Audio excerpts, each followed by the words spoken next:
नमस्कार दोस्तों। वैकल्पिक विषयों में बहुत सारे विषय होते हैं, पर उनमें हिंदी साहित्य एक ऐसा विषय होता है जो सबसे ज़्यादा स्टूडेंट्स के द्वारा अपनाया जाता है। ये विषय ज़्यादातर स्टूडेंट अपना ऑप्शनल ग्रुप में चुनते हैं। दोस्तों, इस बात का ध्यान रहे कि हिंदी साहित्य ऑप्शनल जो है वो स्कोरिंग तो है, इसमें कहीं डाउट नहीं है, लेकिन अगर आप संसाधन सही से इस्तेमाल नहीं करते हैं तो ये आपके लिए हानिकारक भी हो सकता है। यानी सही संसाधन के साथ तैयारी अगर की जाए और सही तरीके से की जाए तो तैयारी निश्चित तौर पे अच्छा होगा। अब बात करते हैं कि हिंदी साहित्य की तैयारी में किन किन चीज़ों की आवश्यकता पड़ती है। इसमें मूलतः अगर देखा जाए तो एक अच्छे नोट्स की ज़रूरत पड़ती है, जिसके लिए विकास सर के नोट्स बेहतर विकल्प माने जाते हैं। और साथ ही साथ हिंदी साहित्य की टेक्स्ट बुक भी आप इस्तेमाल कर सकते हैं। आज के इस वीडियो में हम आपको टेक्स्ट बुक भी दिखाने वाले हैं। तो टेक्स्ट बुक की बात करें तो हिंदी साहित्य में ये जो आप टेक्स्ट बुक देख रहे हैं, विकास सर के द्वारा हिंदी साहित्य के लिए यही टेक्स्ट बुक सजेस्ट किया जाता है। इस बात का भी ध्यान रखिएगा कि हिंदी साहित्य की तैयारी में जो आप टेक्स्ट बुक यूज़ करते हैं उनमें कहानी एक ही होती है। गोदान है, उपन्यास है तो उपन्यास एक ही होता है, मगर प्रकाशन के अंतर होने से उनकी कीमत में अंतर होता है, प्लस अंदर के जो कंटेंट होते हैं उनमें अंतर होता है। यानी जैसे एग्जाम्पल के तौर पे समझा जाए तो गोदान सस्ता भी आता है, गोदान नॉर्मल रेट का भी आता है, जैसे 150, 125, और वही गोदान 350 का भी आता है। उसी तरह से हम बात करें प्रेम मंजूषा की तो ये 45 की भी आती है, 100 की भी आती है, 150 की भी आती है, कई रेटों में आती है। ऐसा इसलिए होता है क्योंकि प्रकाशन अलग हो जाता है। प्रकाशन अलग होने से किताब के अंदर में जो कंटेंट है, कंटेंट में कहीं ना कहीं अंतर हो जाता है। इस वजह से आप हिंदी साहित्य की टेक्स्ट बुक जब भी लें तो ये सोच और समझ के लें कि जो किताब आप ले रहे हैं उसी प्रकाशन की है जो विकास सर सजेस्ट करते हैं, या फिर वो आपके यूपीएससी लेवल की है। समझ रहे हैं ना। आप इन किताबों को दिखा भी देते हैं। जैसे आप देख रहे हैं, ये है मैला आंचल। अगली किताब है निबंध निलय।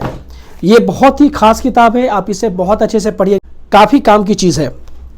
आषाढ़ का एक दिन, यह है कुरुक्षेत्र, यह है एक दुनिया समानांतर। ये बहुत ही बेहतरीन किताब है, ये तो सबको पढ़ना चाहिए, मेरा मानना यह है। गोदान भी सबको पढ़ना चाहिए, बहुत ही बेहतरीन किताब है ये। यह है चिंतामणि, यह है दिव्या, यह है भारत भारती, यह है प्रेम मंजूषा, यह है कमायनी, यह है स्कंदगुप्त, यह है भारत दुर्दशा, और यह है महाभोज। तो दोस्तों, ये टोटल 14 किताबें थी और ये किताबें आपकी तैयारी में बहुत ही अहम रोल निभाती हैं।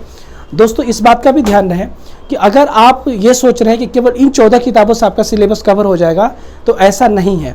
सिलेबस को कवर करने के लिए एक अच्छा नोट्स आपके पास होना ही चाहिए। अगर आप सेल्फ स्टडी कर रहे हैं तो डीएलपी वाले नोट्स आपके साथ होना चाहिए, डीएलपी प्लस क्लास नोट्स।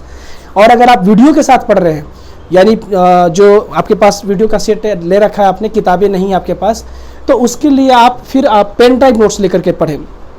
ये दोनों संसाधन आपके लिए महत्वपूर्ण होते हैं। सिर्फ इन 14 किताबों से काम नहीं हो पाता है।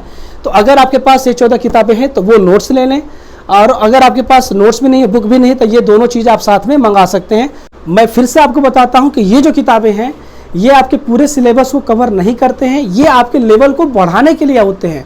यानी अगर आपका नोट्स पढ़ते हैं, आपका जो भी लेवल है ये उसको बढ़ाते हैं, आपके कंटेंट को बढ़ाते हैं, आपके मेंस के आंसर राइटिंग को सुधारते हैं, इसलिए इनका इस्तेमाल किया जाता है। ये आपके सिलेबस को कवर नहीं करते हैं।